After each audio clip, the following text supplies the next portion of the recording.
So today let's see JavaScript type conversion. So what do I mean by type conversion is, you must have seen whenever you're running this application. So when you try this type of, it might be giving you, something is of a type number, string or a boolean, right? So you can also convert them from one type to other type. Okay.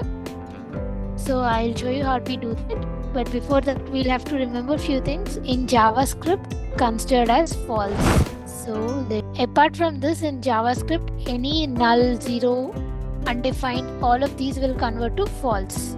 Okay. So not just zero, null, undefined, not a number, all of these would be converted to false. Okay. These are few rules kind of things. You can just assume them as rules. Okay. That's how it works. So let us go ahead and try. Yeah, line number 52. If you can see, even though it is a number, when you're trying to convert it to strings, you're able to see it as only 5. Because if it's a string or a number, by default look, it will be same. The change when you're trying what type, you're trying to do some operation on it, that's when it will change. Or else by default, this is, you can also print type of and see. So type of number. You can see by default it's a number.